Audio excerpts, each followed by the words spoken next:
You familiar with these? No, I'll be honest with you, other than riding one time, and I know they got 3 pedals, I have never, They're totally different, and that's really, all about is, I think we put together a pretty good little presentation. Okay. And, hey, everything's more than I know. was, just give people enough if they're watching the video Right. to whet their appetite, and then what I was gonna do a follow-up to, would be a little more technical, but also would allow them to drive it around the yard here. Oh, yeah. You can't break the gears on this sucker. Really? Yeah, it's planetary system. Okay. Which is, really the grandfather of automatic transmissions. I didn't know they had wood and firewall there. I did that in 1957 when I was 17 years old. That's plywood because I couldn't afford the hardwood boards. It should be hardwood boards.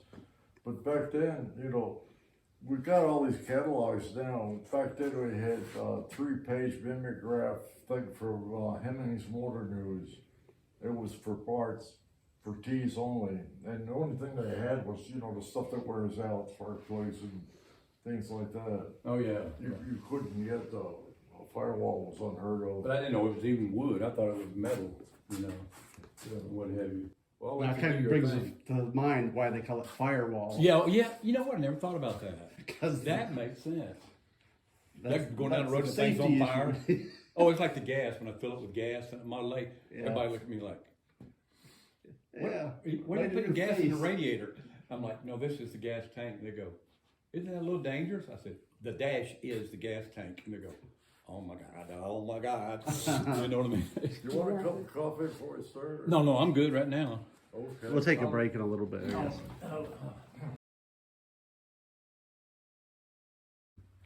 Do we need differences between Model A's and Model T's? And I think you will find there's quite a difference. My name's Bernie. We're big on knowledge, and there are plenty of catalogs and plenty of manuals that you could read, and we suggest you read them. But the second part is experience. And the first experience is buying lousy manuals. So before you do that, talk to people that could know. If you're interested in T's, for instance, and you're an A person, talk to people that got T's and know what the good manuals are, because there's both kinds. The other part of listening is to listen to old people. They've been around for a while. We're going to start with this Model T Ford here. This car is really a paradigm. What it means here is that this is what put America on wheels behind a wheel.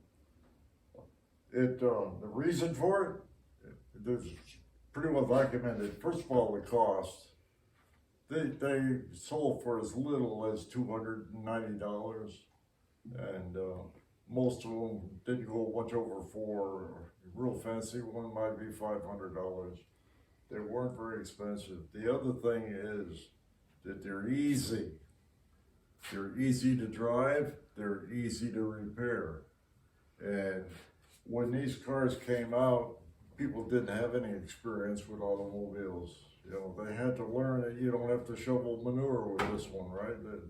That's what they were using before.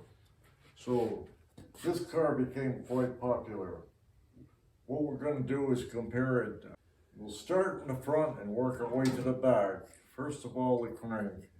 And I'd like to put in a word on safety here, because I have the ultimate learning tool, experience. If you're going to use this crank, you want to make sure that your thumb is not wrapped around it. Keep your thumb like this, and you don't want to go, this is the worst case. You don't want to wrap your hand around it. You want to wrap it like a U shape, and you want to pull it up. And if it doesn't start by pulling it up, you're probably not going to get it started this way, because you've got problems. poor ignition, you're flooded or whatever. Do it this way. And my experience has been that I wrapped my thumb around it, and my thumb wasn't the same for a month or two afterwards. And the other thing was that I lost the crank, because when that happened, I started singing old church hymns, and I threw the crank into the woods and I never could find it. So don't do that. Around for 17 years, and for 10 of those 17 years, you had to use the crank. That was the only option. Well, the only option if it was standing still. If you could roll it down a hill, you could do that. But there were some, options such as that. But what happened in 1919, after 10 years, they started in 1909, 10 years later, Henry finally gave in, put a starter on it. But when you put the starter in, you have to put a battery in, a lead acid battery that has enough amperage to crank the car over. You have to put a generator to keep that battery loaded. That led to a lot of changes. These were the first changes. So after 1919, they took off these kerosene parking lights and a kerosene tail light. They were no longer necessary. The magneto was not great enough to handle what a battery will. These headlights are on the magneto. And what happens is that when you start off, you have only 2 gears on a Model T, by the way. You start off and you rev it up and you get going as fast as you can in low gear.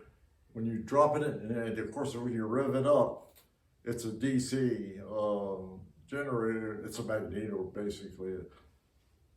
As it revs up, it gets more voltage, the headlights get brighter and brighter, and you put it in high gear and it drops way down and your lights drop way down as you're picking up speed. That's not a good feature. You need to be aware of it. This car here has got some peculiarities that you need to know about before you drive it. The steering on it is a 3-to-1 ratio. Ted of Ted's Garage has driven these. He's driven Model A's and he's driven a lot of other things. He knows that, especially when you're putting it in high gear, which is on the emergency brake handle, by the way, you're putting that in high gear, you're losing your headlights, and your steering is real tight, 3-to-1, and then you turn it a little bit, and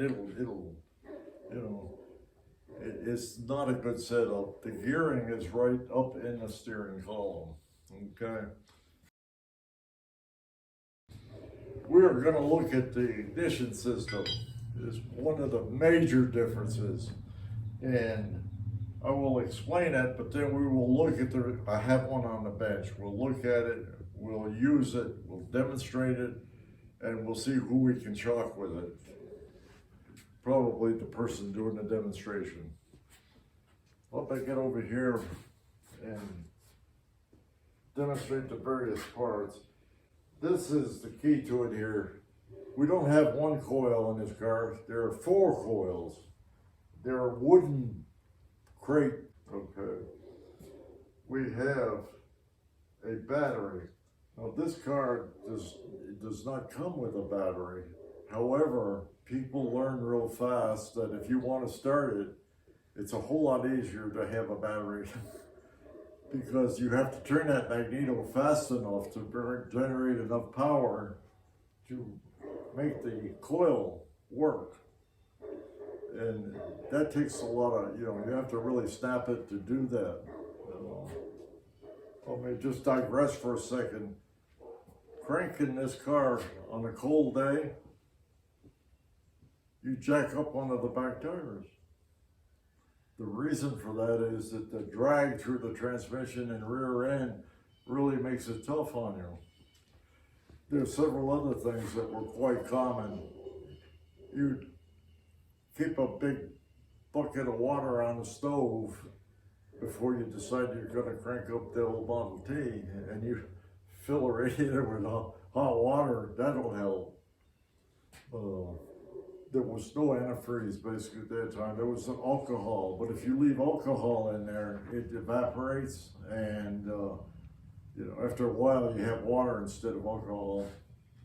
Well, let's get back to this and see how it works. Okay, I mentioned the magneto that furnishes DC power. It comes to a double throw switch. That is the only dash on this car, is the switch. It gives you a choice of magneto or battery. The battery you have to furnish. Typically used was a dry cell that they would use on electric fences. That's what I used when I started 70 years ago with this.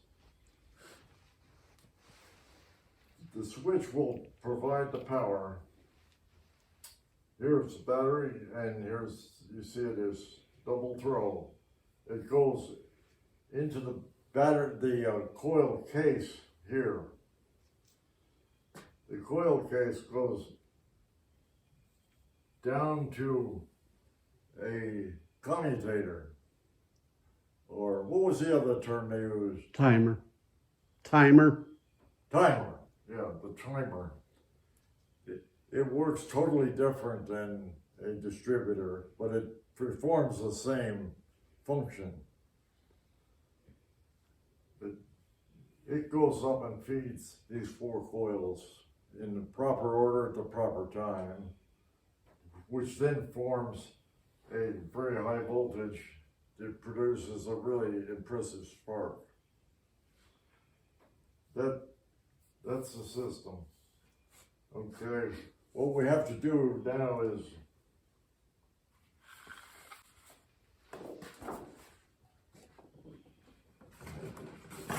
look at the commutator. This commutator is a round metal item on the front of the engine, and it goes into where the camshaft is on the, you know, on the Model A. That's where that little timing pin is. Okay, it's in that area. What it's doing is it's furnishing the ground to get the spark. The 6 volt or voltage the battery furnishes or the magneto is already there. This will ground it out, and when it grounds it out, that creates a spark, as you'll see when we do the demonstration here. So this is ground. These are small wires. Doesn't take a whole lot of wire to, you know, get the coil working. It also has the linkage that the Model A has for timer, so you want to retard the timing so that piston's not all the way up. You don't want it at the top where it could go either way. You want to have it go up and back down a little bit. And it's retarding that spark until it goes down a little bit, then it fires and boom. That keeps you from getting a broken arm. So it's got the timing that we have on the Model A, on the T, and it's also, of course, got the gas. It does not have a gas pedal.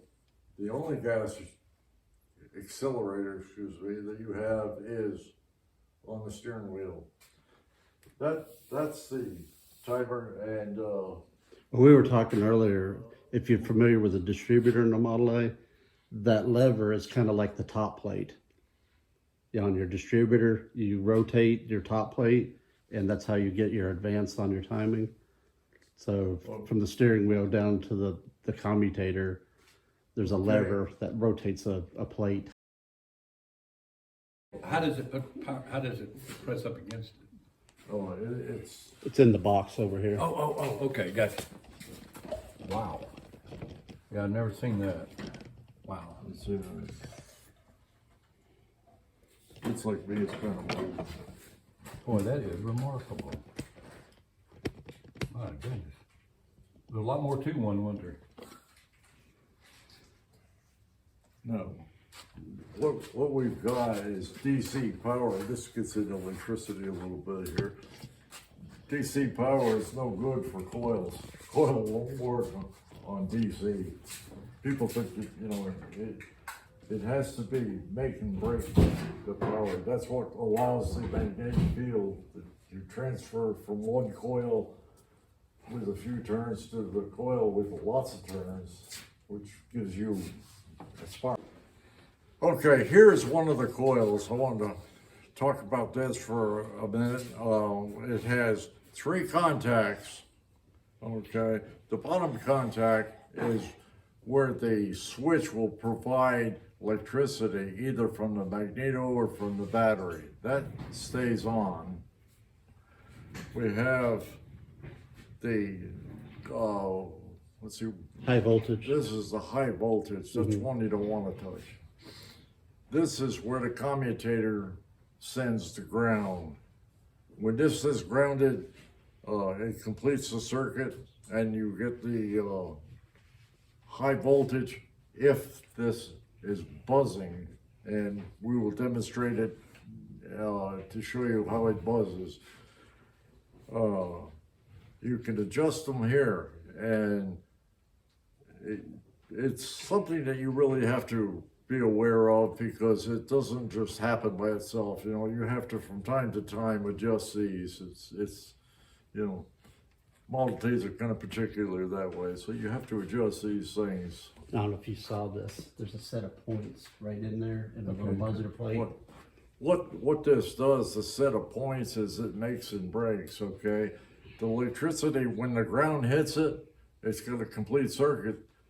There's a magnet in here that pulls it down. Okay, when it pulls it down, it breaks the it breaks the electrical circuit, stops the magnetic force, and allows the spring in here to pop back up. When it pops back up, electricity comes on again, and boom, it goes down. It causes a bzzz. You'll hear that. It cycles like 10,000 times a second. It's like buzzing. You know, so it bounces back and forth. What I'll do now is put this back in, and these things here have a spring load on them to make sure that they make good contact. And we will put this back in. Okay, this is the way it is in the car normally with a cover over the top. The one piece of the only piece of the dashboard, this is the dashboard essentially, and this is the switch. You can put it on magneto, or in this case we will put it on battery. Let me show you here. We put inside of the dash. mag, battery. We're gonna hook up the battery. The battery goes here, the magneto goes there, okay? I'm gonna leave it this way, and there's a reason for that. Okay. We have, okay, this is the battery powering. What I'm doing here is simulating the commutator, the timer. When it's time for number 1, or in this case, actually it's number 4 to fire, it does that, okay? Now, if my assistant here... You know, just go ahead and clip it and then use the Okay, screwdriver. I could clip it. Yeah.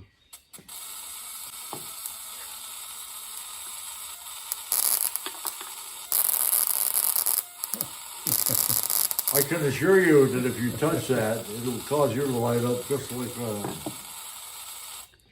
You can, however, adjust these things with, you know, and it does not give you a shock. This is 6 volts, typically. Okay. That's the, Do you have any that's the questions? Larry? ignition system. Now, where does this mount in the car? Where does it mount?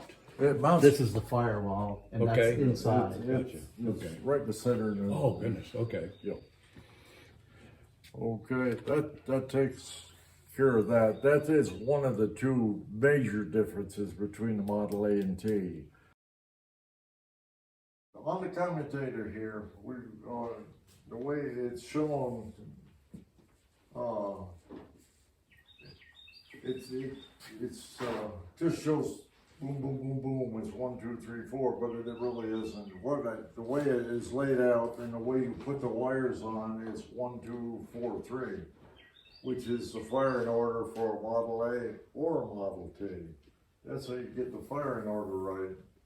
You get the fire right at the right time. You want it to be past top dead center so it's on its way down and it won't bust your arm. We talked about that. This is how it's done with that commutator. Now, we'll take and show the other source of electricity. The first source is the battery. The battery typically was a dry cell battery used for electric fences.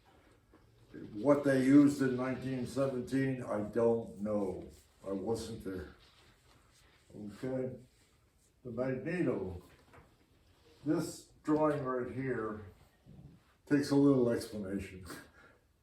It's one laid on top of the other. That's the coils. And it's on the backing plate to the flywheel. On the flywheel itself, facing these coils, are magnets. They're V-shaped magnets, kind of heavy duty, but that's all they are, just plain old magnet.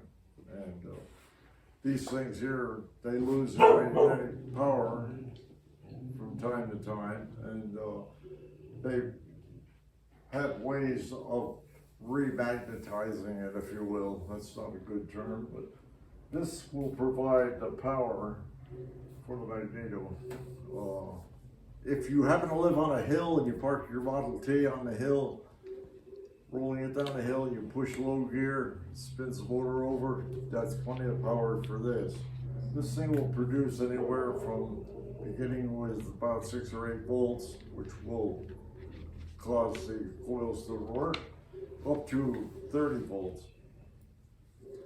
It will also, I mentioned, it will provide power for the headlights. The headlights are series together like Christmas tree lights, and if you lose one, you lose everything. So that's not good. 30 volts is pushing it for a DC, headlight bulb. So that's another thing that you need to be aware of. Before you go on, let me draw something that I forgot.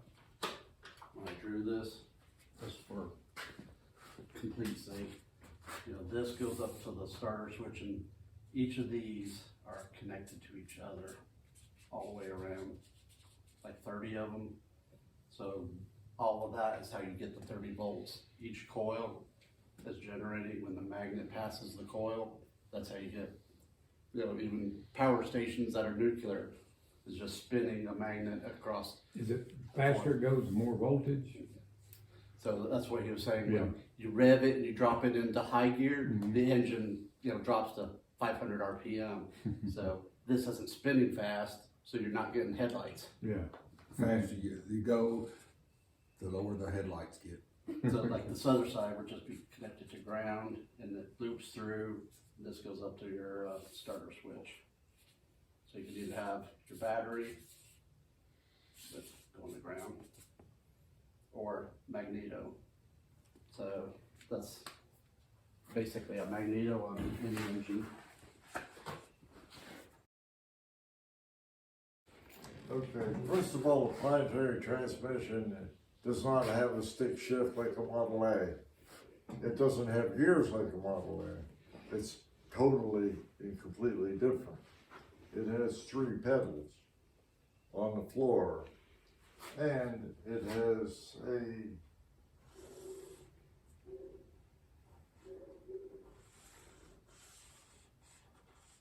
emergency brake handle. That's an emergency brake handle, okay? The pedals have, adjustments. There are bands, 3 bands. And they have adjustments on the top of them. Okay, there's a band and an adjustment. It's quite common for somebody driving a Model T to have to keep a wrench handy to adjust these things. They require adjustment. The low gear one has an exterior adjustment, which makes it easier because that's the one that you have to mess with the most. You have brake pedal, reverse pedal, and first gear pedal. You can adjust these things here, and it works. It's pretty simple once you get used to it. It's totally different, but it's simple. Okay.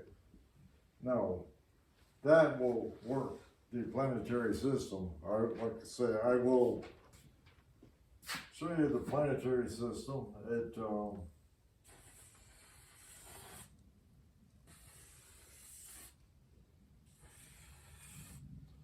Guess where the sun gear is?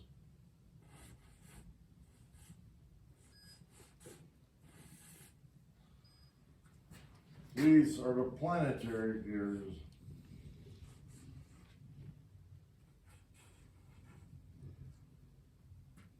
The concept is very simple, yet can be very difficult to comprehend initially. So if it doesn't really stick when I tell you, don't worry about that. But believe me, it does work. Okay, these gears here are on the attached to the flywheel, to the flywheel, and they turn.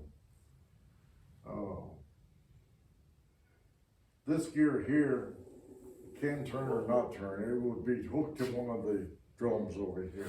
Okay. When the car is at neutral, this gear here can turn freely. These go around it, and they're not doing anything because this part, and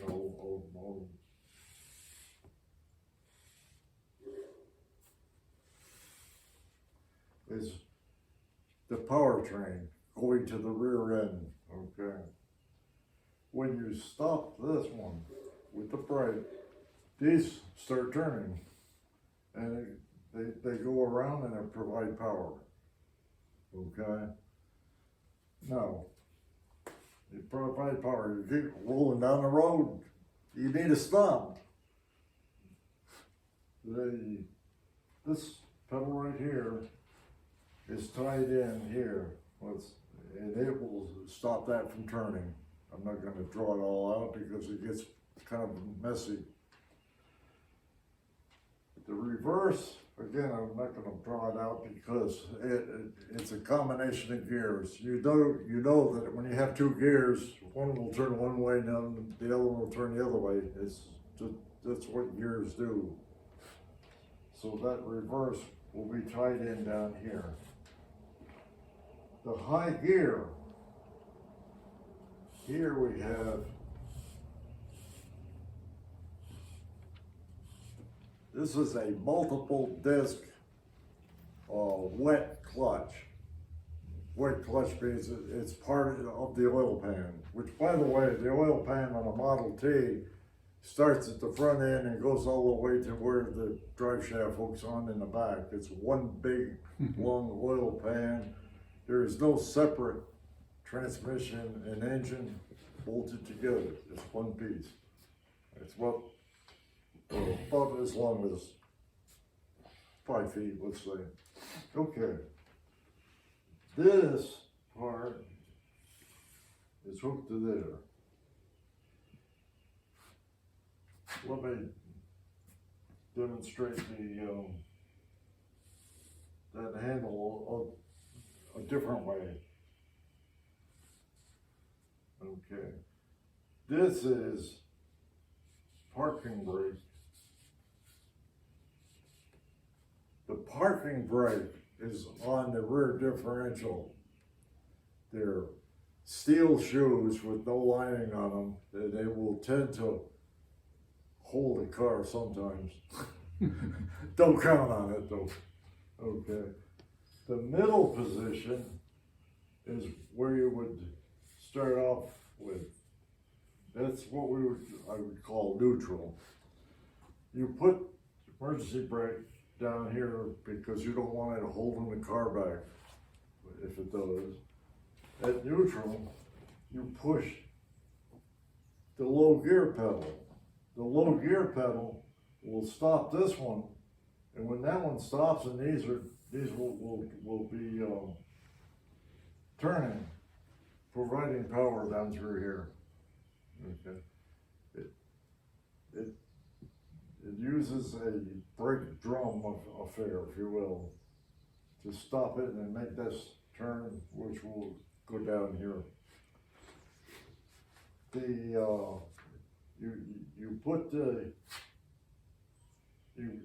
You're pushing on the low gear pedal.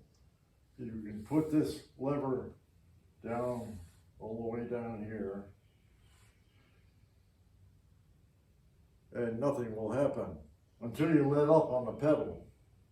Then these plates compress together and it's in high gear.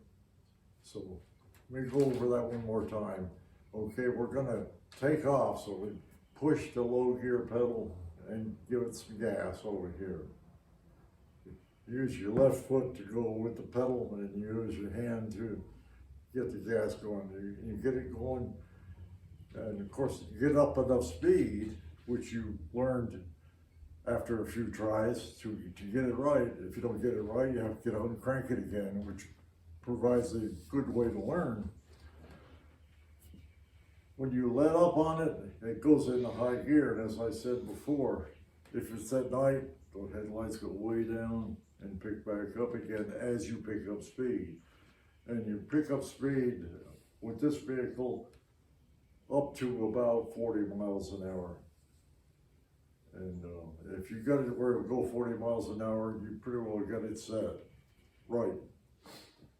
This is the planetary system, because it's, again, totally different than driving a Model A. It's, by the way, a heck of a lot easier, frankly, because you can't grate the gears. And with a gear transmission like a Model A, I would dare say that most of the people that drive a car with gears in it nowadays, especially, don't do it right and do get it to grind. Old truck drivers know how to do it, that is the double clutch. You know, Ted's garage has learned the double clutch. He gets it right most of the time. It's something that you have to do a lot, and once you get doing it a lot, you get used to it. You can take a transmission on a Model A and try to shift it and never grind the gears, if you don't have a double clutch it. The other way to do it is if you can match the speed of the gears, and this is through experience, you can shift the Model A without double clutching it, but you need to know how to shift it. That is the planetary transmission.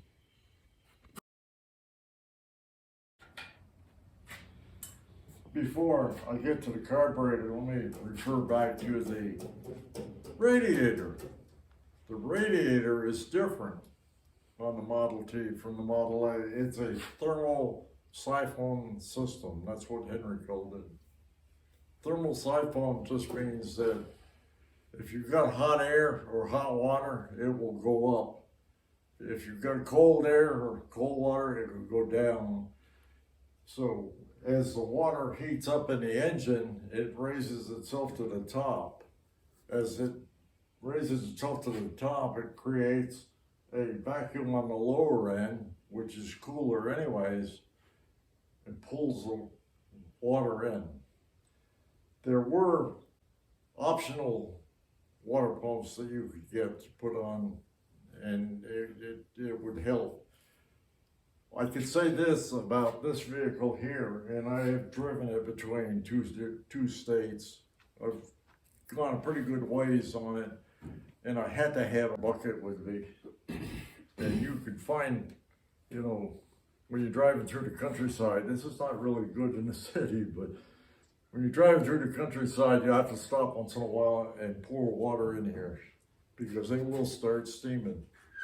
So carry a bucket with you. So originally it didn't come with a water pump. No. No, it did not come in. It was thermal type one, and it'll work pretty good. It will work pretty bad if you're in New York City and it's 110 degrees. You know, you have to have the air passing through it, and it's not as efficient, obviously, as the other. This is the intake manifold and the carburetor. The carburetor has 3 fixtures in it. This is the choke. You notice the air cleaner. There's no air cleaner. Model A's, you could get an air cleaner to put on there. It didn't have an air cleaner either. It's got the throttle with the idle adjustment on it. And it's got the gas mixture adjustment. And that is a needle valve affair that you turn on it. This is a little bit different. Typically, what you do is you put a piece of coat hanger wire through here and run it out by the radiator because you're going to be cranking it. When you're cranking it, you pull that wire. You see, I'm at the front here, you're pulling that wire and it chokes it. So you pull that wire out, give it a turn, maybe give it 2 turns, depending on what you're used to. And that'll get some gas up in there, and then open it up and give it a 3rd. And if you do it just right, it takes right off. If you don't, keep trying. Other than that, it's Well, very notice simple. there's 2 ports on it too, on the intake. I'm sorry? Notice there's 2 ports on the intake, but it's a 4-cylinder.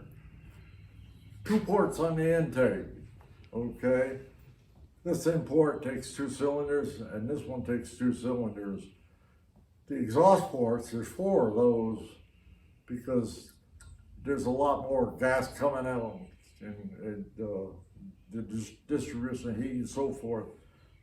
This is kind of tucked in with the exhaust manifold. They're side by side, and it's a proven fact that you could run a Model A or a Model T on kerosene if you can get it hot first. And that design helps. But that's that takes care of the engine. You familiar with how a differential works? A lot of people are not. And Just flip it over. Just flip it over. flip it over. Okay, a differential is necessary. It wouldn't be on there if it wasn't, obviously. When you go around a corner, your radius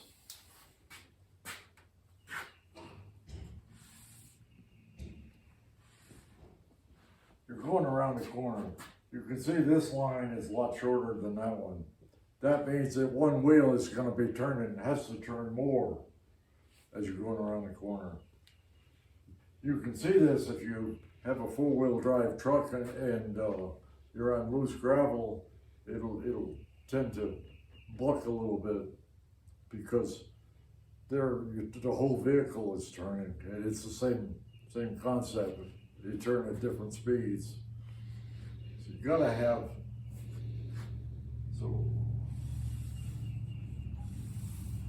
I have to draw this from 2 different angles to show you how it works.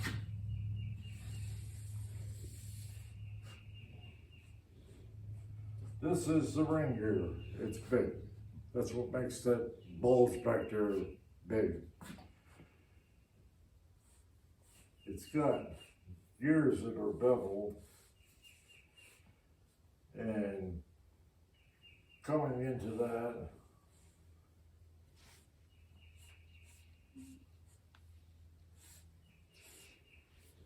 this is the end of the drive shaft. It ties into the ring gear. Okay.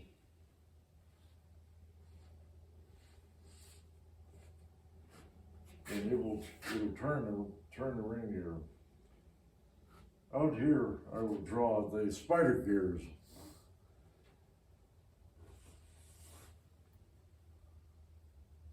Well, let me just draw it.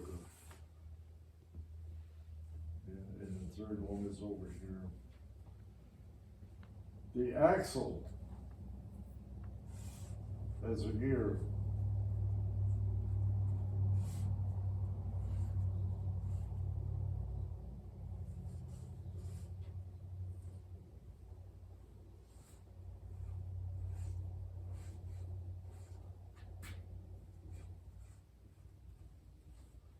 Okay. These are the spider gears, which, if you're looking at them here, would be like this.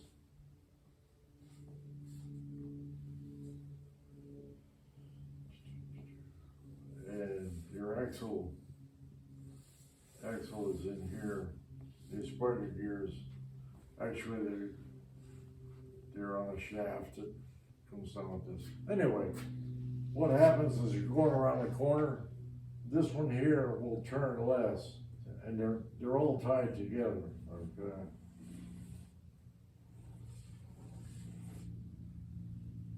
If this one's turning less, this one will turn more. If you follow this one here slows down, if this one slows down, that one there, these will turn within themselves. Okay, the whole thing is actually turning to make you go forward, but one will turn faster than the other. And that turning will be done on the spider gear. The spider gears are hooked to the ring gear. So the spider gears are turning all the time.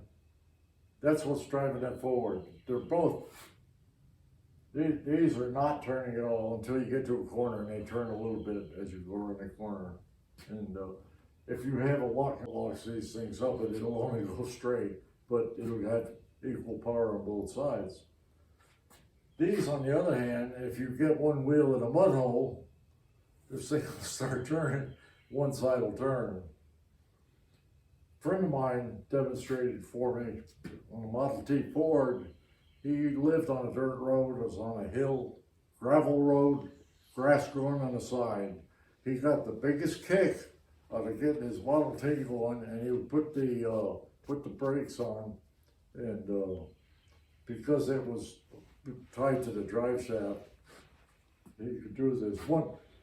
One wheel would stop on the gravel, and the other wheel would turn full speed backwards while he was going forward. Just a cute trick that you can do with the differential. It's required. It's fairly simple once you get the hang of it. I can't say that for the planetary transmission, but that is the Model T Ford, and it is, again, totally different than the Model A. It was good enough to for people to buy it for 17 years. And Henry didn't like making changes. They had to convince him, and he just came part way with his son Edsel, talking to him. He didn't listen to his son very much, kind of like some old people like myself. But the Model A, he kept the 4-cylinder. He kept the 4-cylinder through the Model B, which is a Model A with a few changes, like the fuel pump. This is a foolproof fuel system, kind of like the Model A. It's gravity feed. You can't lose gravity feed, it won't wear out. But the Model A is got the gas tank up front, which is kind of nice until you have an accident. If you have a bad accident, it could be a problem. The Model T is underneath the driver's seat, a 10-gallon round tank. That's not a really good place either if you have an accident or you're smoking a cigar and you get a leak, whatever. The big problem with a tank under the seat using gravity is if you have a steep hill and a tank that's got just a little bit of gas in it. If you've got a quarter tank of gas on a steep hill, you have to turn around and back up the hill. I mean, you can reach that level. It's possible. So you start up the hill and forget that you didn't stop and fill it up, and it sputters out and you say, "Oh dear," or something like that. Roll it back down the hill. It'll start up again when it's on the flat. Turn it around and back up, and you can get home that way. The tires and wheels on a Model T Ford are different. Okay, we start with the fact that there are wooden wheels. Most Model Ts have wooden wheels. For the last couple of years, and I'm not sure just when Henry started using wire wheels. The problem I found with wire wheels is I had a person behind me on a parade, and I just knew it was a Model A. It turned out it was a Model T with wire wheels. They got to the point where they were looking quite a bit alike by the time they switched over in 1927. This is the wooden wheels, not demountables. The demountables weren't put in until about the same time that the starter went in. I'm not exactly sure the date, but about that time, Henry put demountable rims. Same wooden wheel, but it had a rim with a 30 by 3.5 on it. This is a 30 by 3.5. The front tires on the older models, like this one right here, are 30 by 3. And I'll do a close-up in a minute to show you the interesting pattern on the tires. But to change a flat tire, and they used to have a lot of flat tires. Fortunately, now we don't have that problem. You had to take the wheel off in place. Typically, what I'd have to do is, you can do it with a couple of large screwdrivers. That looks like a real pain in the neck, but it's not as bad as you think. You could do it with some large screwdrivers. However, I would recommend that if you're going to have a Model T, you get yourself a tire iron, and it makes it a lot easier to get started and get it off. Got a regular tube inside. These are all tube tires. You can take the wheel off, but you have to take it off at the hub. Same on the front. It's like having a flat on your bicycle. That's how you change the flat, is like you would on a bicycle. And they don't have brakes on the rear, correct? The parking brake is. That's all it Got the was. parking brake on the rear. There's no brakes on the front. The problem with the brakes on the back, using the pedal through the drive shaft, is that it has to go through the differential, and if it's a little bit slippery on one side, you have no brakes. You could say there was along the edge of the road there was ice, in the middle of the road was okay, pretty typical. If that wheel's on the ice, you've got no brakes.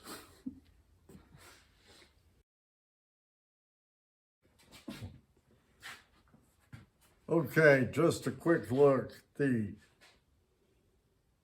coils that we talked about fit in these holes that you see here. That is the only dash the T has, okay?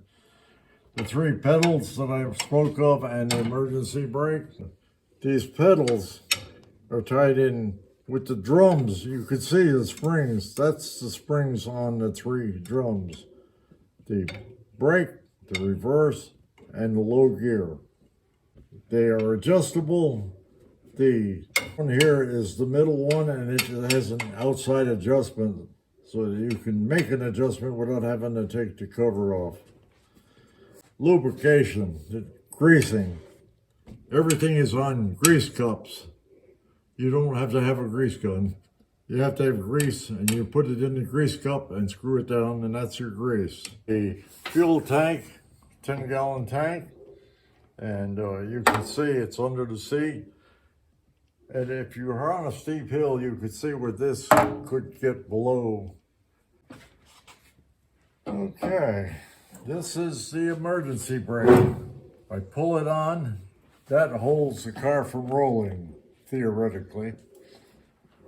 But if I'm gonna go someplace, I put it in neutral here and release the brake. You could see how this is tied in here to the low gear. Okay.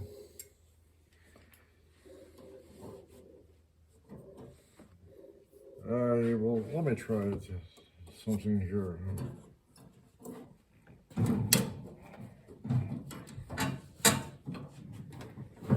Okay, I dropped that down, but I'm in low gear because I'm revving it up, getting up my speed.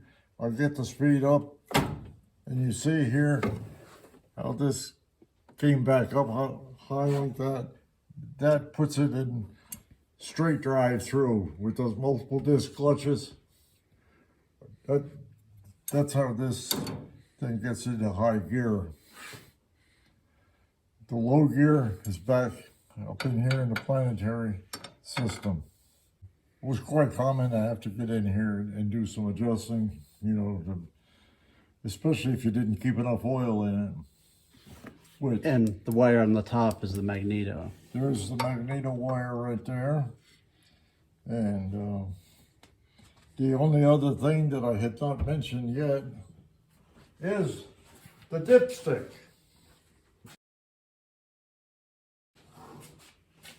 The Model T Ford does not have a dipstick. I don't know of any other car that doesn't have a dipstick. It's going to be a little difficult for the cameraman to get this, but we need to get down low for this. Okay, you'll notice two petcocks.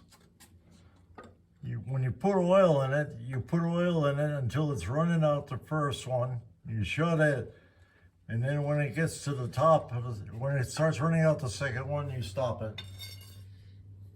It should be between those two petcocks.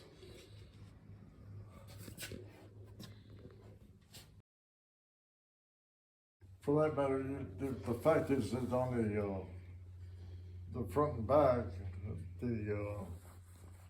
most of the oil is in the middle, put it that way, so it's getting to the peripheries on both sides.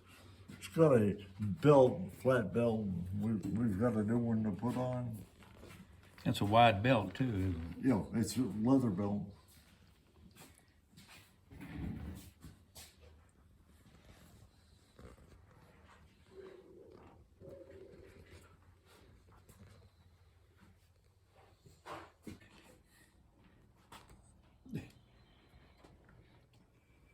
Just like a regular lantern. It is, you know, got a regular wick, takes kerosene.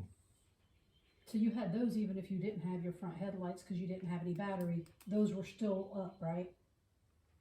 Those were still running? Those lights were? Yeah, it's just a kerosene lamp. You just light them when it gets dark. These are working whenever you light them. They say lit until they run out of kerosene. So even if your front lights are not doing good, somebody can see you coming up the road if you had these on, right? Yeah. Okay. Yeah. They don't really provide any light. It There's one just just they can like see this. you. There's one like this with a red lens on it in the back. Well, and this is what they would have on a horse and carriage. Yeah. Oh, okay. Yeah. Okay. This is just one step above that. Mm-hmm. Yeah, I was sitting there looking at the wheels. That's a pretty interesting thing. These are regular wagon wheels. They just put the metal mounting rim on them. Well, and if you watch the wheel, when I turn the steering wheel, watch how When I turn this just a little bit, it turns a lot. Could you imagine slipping and grabbing the steering wheel, you know, man, you could wreck it in a heartbeat. That's when I drove it, and Holy. you drop it into high range, and it takes off like somebody slapped the horse, and then you're like trying to keep it on the dirt gravel road. I can see what It's crazy. Well, that was a good overview. Would the kerosene last about one night if you had to use it? Probably about. I never used it that long. No. I drove it very little at night, but I drove it just enough to realize, and like I said, it's just one wire coming from the magneto through it. And to be honest with you, I don't know what this. It seems like such a small little amount of Together. intake, you know. I mean, I think that's pieces of wood. That's not one piece of wood. Well, next time we'll be able to drive one, maybe, huh? You know, Yeah, part 2. Part 2. Good deal. Appreciate you going through all that for us. I've learned a lot. I tell you that right now. Go back and rewatch the video a couple times.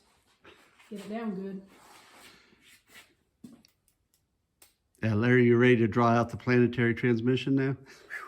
And I tell you what, that's going to take a little. The wife would always say that somebody's stealing a Model A. We're not worried about it, but there's nobody going to steal this. No. Model T. If they ever got it started. They'd never even get it started. Oh my goodness! But I didn't know they had a magneto. You know, I figured it had a starter and a water pump and everything else. So. What's interesting is 1919, he offered a starter, more money, so he'd keep the price low for the car. But the engine still had the mounts, so it's just a block-off plate for the generator, for the starter, you know. But once he started making that option, he just made all the engines with a hole there. Oh, okay. And you know, that's how he kept the price at like $300. That way you could add it if you needed to. Yeah, and if you were cheap, or you add it later. Yeah, I'm still fascinated with a wooden firewall. I like the idea of fire. Yeah. And the pans. Well, and Yeah. the pans. And the oil pans, you know, half the car. when I worked on this, and this is a condition that, you know, it looked pretty when I got done. It's been 60 years. Couple of years. Yeah. But the only parts you could get were through Hemmings Motor News.